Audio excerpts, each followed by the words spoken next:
Menjaga kesehatan saat hamil untuk ibu dan bayi sangatlah penting agar proses persalinan dapat berjalan lancar dan ibu serta bayi sehat.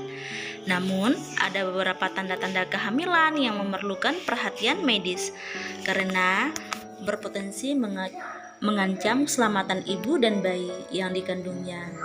Nah, untuk hari ini aku pengen membahas mengenai tanda-tanda bahaya pada kehamilan. Yang pertama, perdarahan vagina. Adanya bercak pada awal kehamilan dapat diidentifikasikan sebagai tanda telah terjadinya implantasi. Namun, bila perdarahan ini terjadi selama kehamilan, maka hal ini harus diselidiki dan diperiksakan ke dokter. Bila perdarahan terjadi pada trimester pertama, maka ini dapat mengindikasikan terjadinya kehamilan ektopik atau keguguran. Di kemudian hari, perdarahan dalam kehamilan bisa disebabkan oleh infeksi, keguguran, plasenta previa, atau solusio plasenta.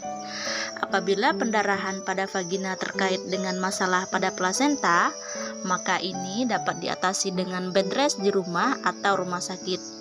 Dalam kasus yang parah, bayi dalam kandungan mungkin perlu untuk segera dilahirkan.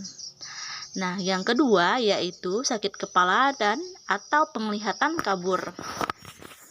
Bila mengalami sakit kepala atau penglihatan kabur, ibu hamil bisa diindikasikan mengalami preeklamsia.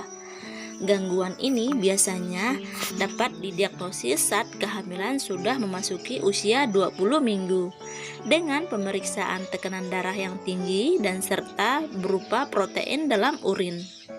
Jika preeklamsia tidak diobati dapat menyebabkan komplikasi kehamilan yang serius. Ini sangat berbahaya bagi ibu dan bayi. Yang ketiga yaitu sedikit atau tak ada gerakan janin. Selama dalam kandungan, bayi seringkali melakukan pergerakan yang dapat dirasakan. Jika bayi tiba-tiba sedikit bergerak atau justru tidak bergerak sama sekali, ibu hamil harus khawatir. Setidaknya pergerakan yang dialami oleh bayi dalam kandungan bisa terjadi bila ia sedang dalam kondisi yang tak baik atau merasa kesulitan. Ibu hamil harus menghitung berapa lama bayi melakukan 10 tendangan dalam waktu kurang dari 2 jam. Apabila merasa ada penurunan jumlah tendangan secara drastis atau membutuhkan waktu lebih dari 2 jam untuk melakukan jumlah tendangan tersebut, ibu hamil perlu segera mengeceknya ke dokter. Nah, yang keempat yaitu ketuban pecah. Jika ketuban pecah sebelum hari perkiraan, ibu hamil harus segera dibawa ke rumah sakit untuk mendapat pemeriksaan dan perawatan dengan segera. Pecah ketuban dapat menunjukkan persalinan prematur dan secara signifikan meningkatkan risiko infeksi. Kadang-kadang urin yang bocor dari kandung kemih juga bisa disalahartikan sebagai cairan amnion yang bocor.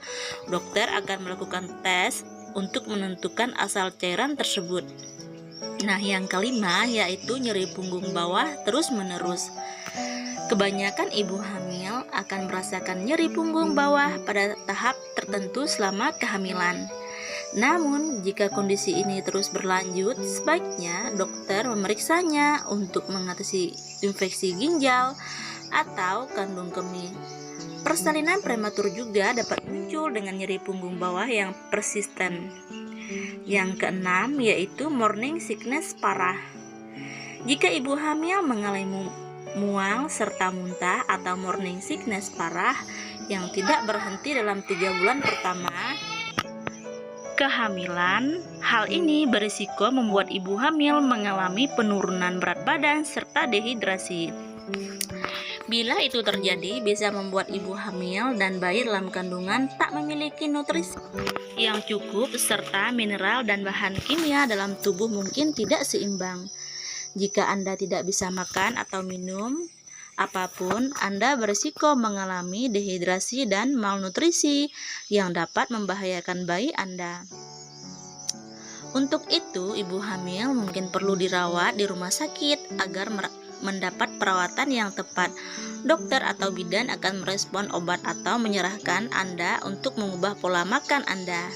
Nah, ini yang terakhir, yang ketujuh, kontraksi di awal trimester ketiga ya. Kontraksi bisa menjadi tanda persalinan prematur. Banyak ibu baru yang pertama melahirkan mungkin bingung dengan persalinan asli dan palsu. Kontraksi palsu disebut Preston Heat ini tidak dapat diprediksi, tidak berirama, dan tidak meningkatkan intensitasnya. Jika saat sedang hamil trimester ketiga Anda merasa mengalami kontraksi, segera hubungi dokter dan konsultasi. Jika dirasa terlalu cepat bagi bayi untuk lahir, dokter mungkin bisa mencegah persalinan dini. Menjaga kesehatan ibu hamil dengan menjalani pola hidup sehat dan rutin, memeriksakan kehamilan dapat menghindari ibu dan bayi dari penyakit-penyakit berbahaya yang dapat membahayakan jiwa. Nah, semoga informasi ini bermanfaat ya Bun. Jika Anda mengalami hal-hal yang saya sebutkan tadi, jangan ragu untuk periksa ke dokter atau pelayanan terdekat Anda. Sekian dan terima kasih.